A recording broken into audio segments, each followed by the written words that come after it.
So these are the types of geometric modeling. Okay, so we are having three main types of geometric modeling. One is wireframe geometrical modeling. Another one is surface geometrical modeling. Another one is solid modeling. It is also called as wireframe modeling, surface modeling, and solid modeling techniques.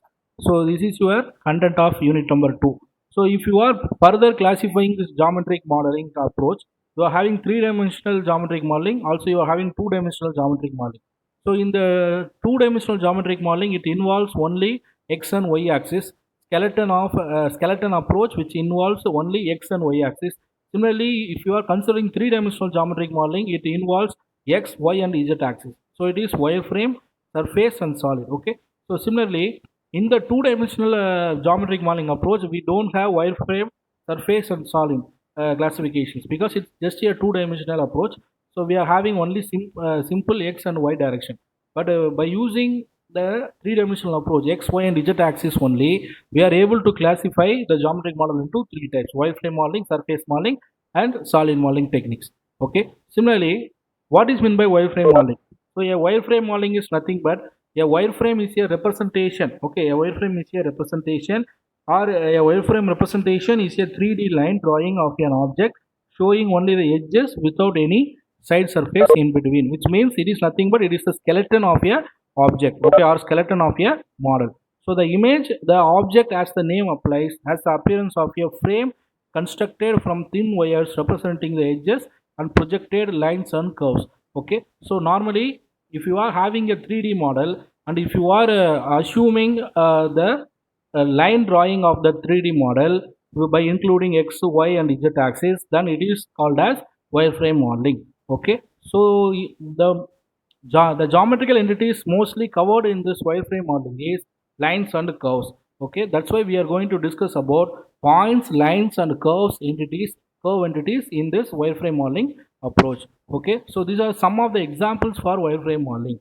So this is the frames. Okay, this is the frame of a bus. Okay, so here you are having high density lines, curves, and points. Here you are having low density curves, lines, and points. Okay, this is a wireframe model of a car. Okay, it is similarly looking like a skeleton of a body.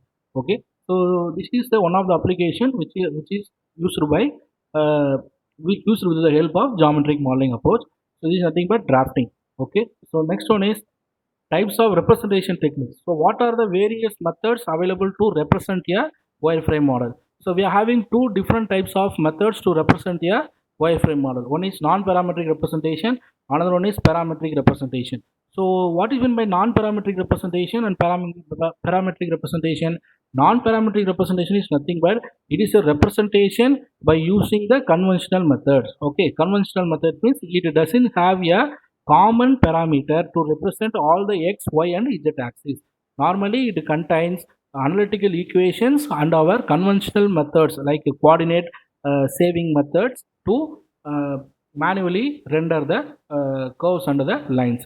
But it is not used in practical examples. Why it is not suggested? Why non-parametric representation is not suggested in practical applications?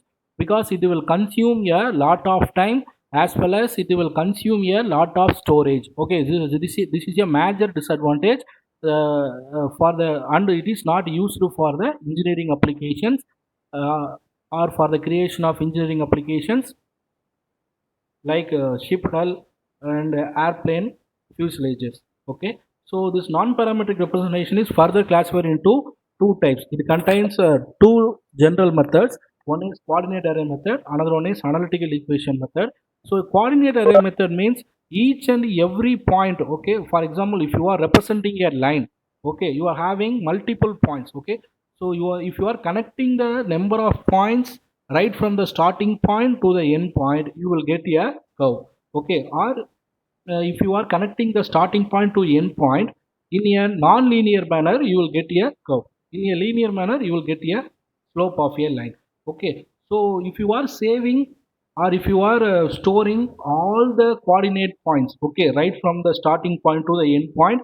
For example, if you are having 1,000 points, okay, in a curve you are having 1,000 points. So if you are, suppose if you are storing all the 1,000 points coordinate positions in your computer, then that method is called as coordinate array method. Just imagine In real applications, you may have the number of points in a curve up to lakhs. Okay, 1 lakh, 2 lakh, or 3 lakh points are also there depending on the size of the application. So in those cases, suppose if you are able to save all the coordinate positions, okay, of the particular curve, then what will happen? It will increase your storage. Okay, so that's why this coordinate array method is not suggested. So the next method that is commonly used in non-parametric representation is our analytical equation method.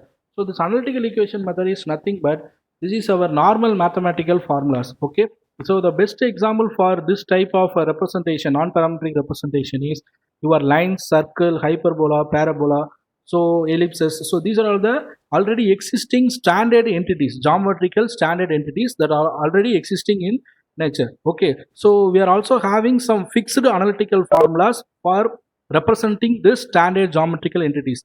So we are not able to alter the, or we are not able to make a change in this already existing standard formulas. So that is the problem of this analytical equation method or non-parametric analytical equation method to be used in representing highly complex engineering applications. Why it is not suggested in highly complex engineering applications? Because it contains the standard formula. Okay, the size and shape of the particular geometrical entity is fixed. Okay, but in real applications, in real engineering applications, we need to develop a customized curve, or we need to develop a customized surface, or we need to develop a customized solid to represent the real engineering application. What is meant by customized solid? So in your real engineering applications, like cockpit design of your aeroplane, so we have to bend and twist the engineering curve for approximating the surface, but that is not happening with your analytical equation curve. Okay, because in analytical equation curve, the path of the curve generation is fixed because we have standard formula. Okay, so that's why this non-parametric representation, analytical type non-parametric representation, is not suggested in real engineering applications.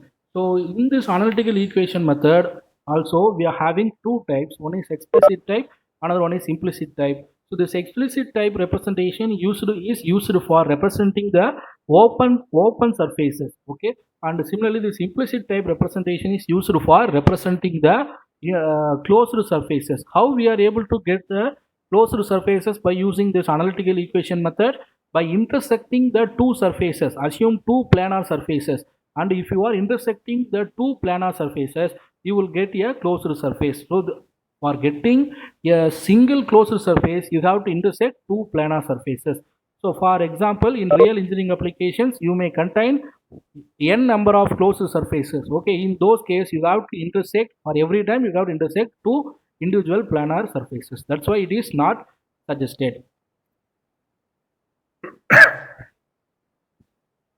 So why coordinate array method is not suggested? The coordinate array method is not suggested because it will consume a lot of time, as well as it will consume a lot of storage. Okay, and similarly, why it is not suggested? Analytical equation method is not suggested because it contains only standard formats, and it is not able to design a customized shape with this analytical equation method. So to satisfy these two problems, we are having a separate method called a parametric representation method. By using this parametric representation method, you are easily able to design your own synthetic curves, surfaces, or solids for representing the required engineering conditions. Okay. So this is the best example for non-parametric representation. For example, line. Okay, so line, you are having this fixed formula, y is equal to mx plus c. Similarly, for a circle, this equation is fixed. These are called as the analytical equations. Okay, so these equations are not to be modified. Okay, with the help of any parameters.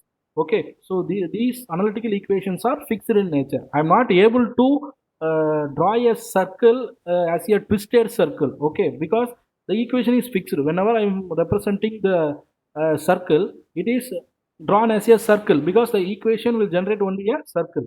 Okay, similarly, whenever I am trying to draw a ellipse, this equation could be used. But whenever I am in need of a circle and ellipse intersection, or whenever I am in need of a twisted circle or twisted ellipse type of intersection, I am not able to get, or I am not able to derive those kind of geometries with the help of this non-parametric representation technique. So that's why this non-parametric representation of curve equations are used in some cases. They are not in general suitable for CAD because these are the disadvantages of non-parametric representation. So if the slope of a curve at a point is vertical or near vertical, its value becomes infinity or very large. Similarly, the shape of a the shape of most engineering applications are intrinsically independent of any coordinate system. So if the curve is to be displayed as a series of point or straight line segments, the computations involved could be extensive. So these are the points that I have explained in my previous slide. So why this is not suitable for CAD? As I told, it is infinite, and as well as it involves the processing of very high or large real numbers. So so that the computation size is very high. Similarly, it is not satisfying the engineering shape requirements. Okay, it is suitable for representing a simple shape, but whenever you are in need of a representation of complex shapes, it is not suitable or it is not adequate.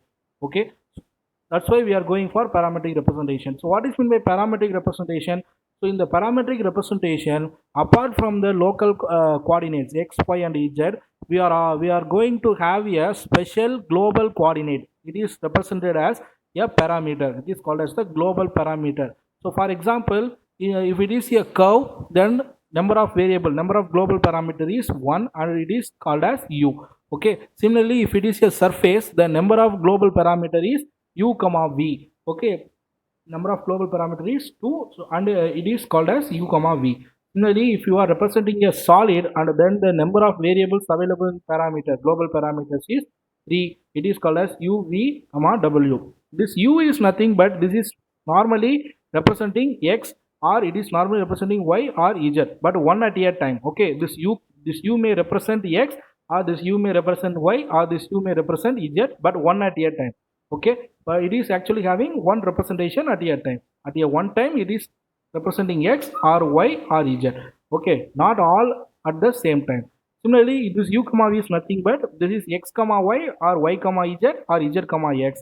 Okay, similarly this is x y z or z y x or in any combination. Okay, so what is meant by this parametric representation? Apart from having the local coordinate, you are going to represent or you are going to map the local coordinate with a global coordinate. Okay, so this is the best example for understanding this parametric representation. It is nothing but it is a one-to-one mapping from the parametric space. It is also called as Euclidean space, e to the power of 1 in u values, to the Cartesian space e to the power of 3 in x, y, and z values. For example, so this is your global representation. Here you are having x, y, and z axis, and you are representing a curve like this. But you can also able to locally map this universal curve in x, y, and z axis with respect to the global parameter u like this.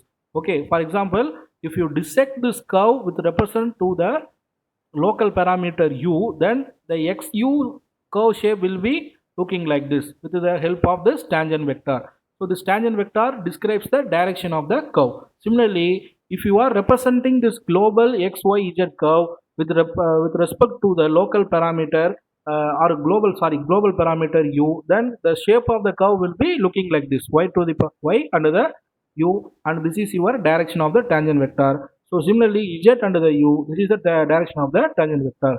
Even though this curve is looking like different shapes, okay, looking in a different shape in its local format, like xu format, it is looking like different.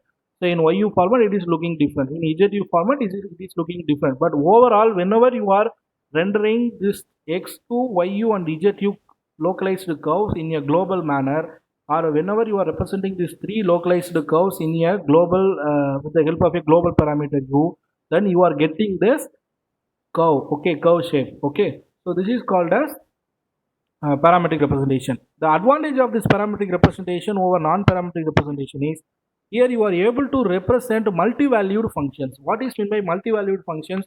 With the help of this procedure, this embedding procedure, you are easily able to represent n number of points or n number of curves by using this technique. So that's why it is called as multi-valued functions functions mapping. Okay, it is also called as multivalued functions mapping. The multivalued functions mapping is nothing but it is a one-to-one mapping from the parametric space to Cartesian space. Okay, so the advantages of parametric representation of curve is it can be easily expressed in terms of vectors and matrices, which enables the use of simple computation techniques to solve complex analytical geometric problem. So similarly, to check whether a given point on the curve or not, on the curve or lies on the curve or not, reduces to finding the corresponding u values and checking whether the value is in the stated u range. Okay, here you are having two ranges. Okay, the local sorry, the minimum range is u minimum, represented as u minimum, and the maximum range is represented as u maximum.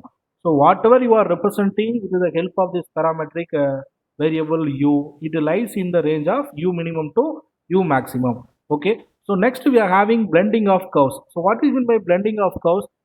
Suppose if you are joining two curve segments, that is called as blending of curves. For example, in real engineering applications, it is not suitable to represent a single lengthy curve for the entire problem.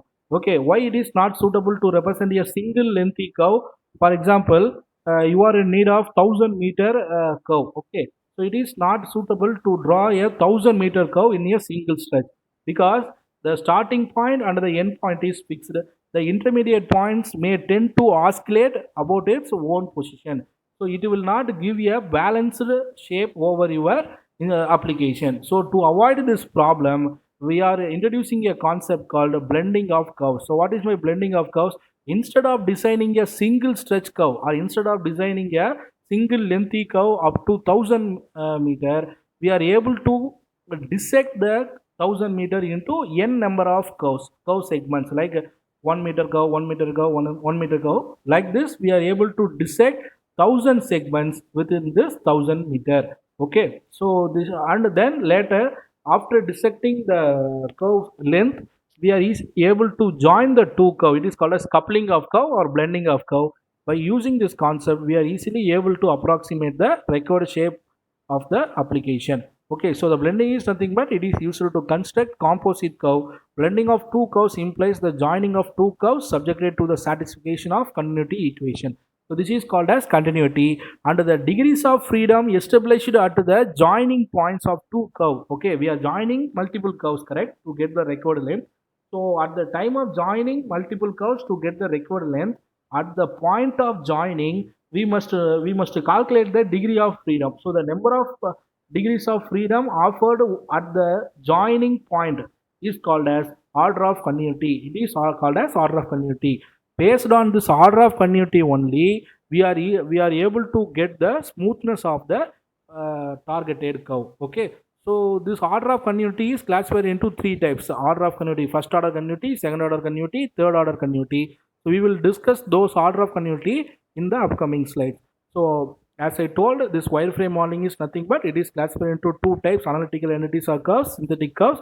So further, if you are classifying the analytic curves, you are having points, lines, arcs, circles, conics, and in the conics you are having ellipse, parabolas, and hyperbolas. Similarly, in the synthetic curves, you are having cubic spline, Bezier curves, B-spline, and NURBS, non-uniform rational B-splines. So in general, what is meant by analytical curve? So it is nothing but it is described by analytic equations. So what is meant by synthetic curve? It is described by set of data points that is called as control points which represent to a global parameter called u. So the advantages of wireframe modeling. So the construction of a wireframe model is simple. It does not require much computer time and memory. It can be used for simple NC toolpath generation. So disadvantages, it cannot be used for calculation of mass, inertia properties. The interpretation of wireframe models having many edges and it is very difficult to represent. So these are the entities of wireframe modeling. As I told, analytical curves, synthetic curves. So this analytical curves is nothing but the generally using entities are lines, circles, ellipse, parabola, hyperbola, and conics. So what is my synthetic curves? Synthetic curves is nothing but it will solve our curve fitting problem to represent the complex shaped engineering applications, and also it is a smooth curve that passes through the given data points. So examples, polynomial functions. Okay, most of the time we are representing this synthetic curve in terms of polynomial equations. That's why it is also called as polynomial curves. So synthetic curves take up wherever the analytical curves is facing difficulty in representing the mechanical parts. Similarly, some of the examples where we are using synthetic curves are car bodies, ship hulls, airplane fuselage, and wings, propeller blades, etc. Okay. So need of synthetic curves. Why we are in need of synthetic curves? So for example, look at this interpolation technique and the approximation technique. So what is my interpolation and approximation technique? So in the interpolation technique, if your given curve is passing through all the data points or control points, then it is called as interpolation technique. Okay, so this is not possible with the help of your analytical curves. Okay, similarly, approximation technique. What is an approximation technique? Sometimes your given curve is not passing through all the intermediate data points, but definitely it is passing through starting point and the ending point. Okay, it will connect only starting point and ending point. The intermediate points it may or may not connect. So this is called as approximation technique. Both this interpolation technique and approximation technique is often repeatedly used in your engineering applications, but it is not possible for analytical curves to offer this repetitive interpolation and approximation behavior for the engineering record engineering application. So that's why we are using this synthetic curve. The need of synthetic curve is because of this interpolation technique and the approximation technique. It is an important 2 mark. Interpolation technique is nothing but if your given curve is passing through all the given control points, then it is called as interpolation technique. Suppose if your given curve is starting from start point and ending in end point, but intermediate points it may or may not passing through all the points, it is called as approximation technique. The best example is Hermite cubic spline curve, and the best example for approximation technique is Bezier curve. Okay, so these are the need for synthetic curves. So the approach of segmentation, as I told, at the time of blending or joining two curves, we are having various continuity requirements to decide the degree of smoothness over the shape of the curve. So it is classified into 3 types: C0 continuity, C1 continuity, and C2 continuity. And the C0 continuity is also called as zero order continuity. The C1 continuity is also called as first order continuity. The C2 continuity is also called as second order continuity. So this zero order continuity, it is called as position continuous curve. And this why it is called as position continuous curve? The next segment of the curve, okay, the next segment of the curve is decided based on the position of the previous endpoint. So that's why it is called as zero order continuity or position continuous curve. It offers less smoothness when comparing to the rest of the curves, C1 type curve and C2 type curve. Similarly, in the C1 continuity curve, it is called as slope continuous curve. Why? Because the next segment of the curve is decided, the smoothness of the next segment of the curve is decided based on the slope or tangent of the previous segment. That's why it is called as slope continuous curve. So it will offer a higher smoothness than zero order continuity and a lesser smoothness than your second order continuity. The best example for this type of curve is cubic spline curve. Similarly, in the second order continuity curve, it is called as curvature continuous curve. Why it is called as curvature continuous curve means here it offers the highest degree of smoothness between the two joining sections, blending sections. Based on and most of the times the smoothness of the next segment is decided with respect to the curvature of the previous section. That's why it is called as center of curvature curve, or it is called as second order continuity or curvature continuous curve. Okay, the best example for this type of curve is B-spline curve. So here, as I told, the C1 continuous curve is smoother than C0 continuous curve. Okay, at the joining point. Similarly, the C2 continuous curve is smoother than C1 continuous curve at the joining point. That's why the C2 continuous continuity is highly preferred for complex shaped engineering applications. Okay, so this synthetic curves represent a curve fitting problem to construct a smooth curve that passes through the given data points. So these points we already discussed. Okay, so next this is another example, or this is another image which is showing the C0, C1 and C2 continuity in a better nature. So this is called as position continuous, slope continuous, curvature continuous. Okay. So a C1 curve is minimum acceptable curve for engineering design. The C0 continuity curve is normally not used in engineering design. Yeah, the minimum curve representation needed for drawing a engineering application is C1 type of curve. Okay. So this is called as different continuity requirements. So why we are not going beyond this C2 continuity? So it may be a question for you. So why we are not going beyond this C2 continuity? Why not we are having C3, C4, C5, C6 continuity curves? Because this represents third order. Actually, the C2 continuity represents up to the C2 continuity represents the order number 3 of your polynomial equation. The maximum order that we are using in a synthetic curve representation is cubic order polynomial. So why it is used? Why cubic order polynomial alone is used for representing the synthetic curve? Why not we are using C to the power of 4, C to the power of 5, C to the power of 6? Because whenever we are using higher order polynomials, the intermediate points, as I told, the intermediate points may tend to oscillate about the control points. Okay, so it will offer a imbalance over the required shape of the design. Okay, so that's why we are not using this higher order polynomials to represent. Higher order polynomial means greater than 3, the order of 3. Okay, so is not used because of these problems, disadvantages. And one more disadvantage is it is computationally expensive and inconvenient in nature, and also it is uneconomical to store the curve data points, okay, in the computer, because it will create a data redundancy problem. Okay, so that's why in all our derivations, okay, in the derivation of Hermite cubic curve, B-spline curve and BCR curve derivations, we are only using the maximum order of 3. Okay, the polynomial order that is representing the function is 3, not beyond 3. We are not using beyond 3. Okay, so in the control, regarding the control of shape of the curve, we are having two types of control over the shape of the curve. It is called as local control. Another one is called as global control. So what is meant by local control? What is meant by global control? That we will discuss in next slide. But the required type of control, normally the required type of control over the shape of the curve is local type of control, because it will offer high controlling nature over the curve. Okay. So the global control is nothing but if you are changing one control point, okay, or one tangent vector. Normally the synthetic curve is represented with the help of control points under the tangent vector. Suppose if you are changing the position of one control point, or if you are changing the direction of one tangent vector, it would result in change of the overall shape of the curve segment. Okay, your local or your one change over the particular segment would result in the change in shape of the entire curve. Okay, this type of control is called as global control. Okay, suppose in your local control, one control point, if you are changing one control point, it would not affect the entire shape of the curve, but it will have the effect in its local range only. Local range only means the curve, the range of that particular curve only. Okay, this is called as local control. This is called as global control.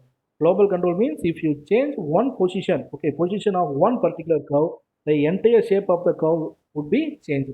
Suppose if you change one position of one particular control point, it would not affect the entire shape of the curve, then it is called as local control. But it is also having some effect over a particular length of the curve, but it would not affect the entire shape of the curve. This is called as local control. Okay, so in curve, at the time of specifying the curves, we are having some parameters oftenly used in specifying curves.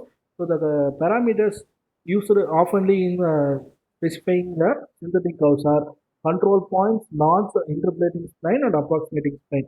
So what is meant by control points? The control points are nothing but a set of points that influence the curve shape.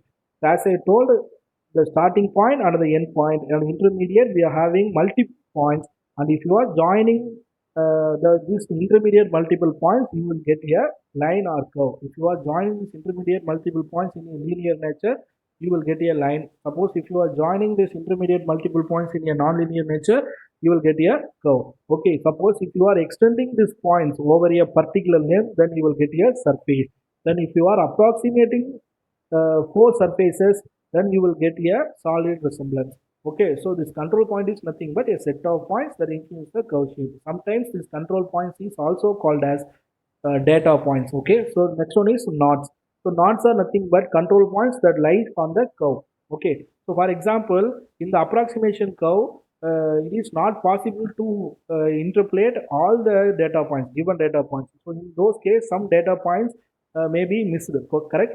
So the missed data points are called as control points only. Okay, so those data points which is covered by using this curve representation techniques, are those data points which is lying over this curve is called as control points, or sorry, it's known as node points. And if you are having tangent vectors lying over the curve, then it is called as not vectors, then it is called as not vectors. Okay, it is not given here, actually it is called as not vectors. In the case of Hermite cubic spline curve, we are having tangent vectors which is arising with in the direction of the representing curve. Okay, so in those cases it is called as not vector. Okay, similarly interpolating spline, as I told, the curve passes through all the control points or not points, so then it is called as interpolating spline. Suppose if the curve is not passing through all the points, then it is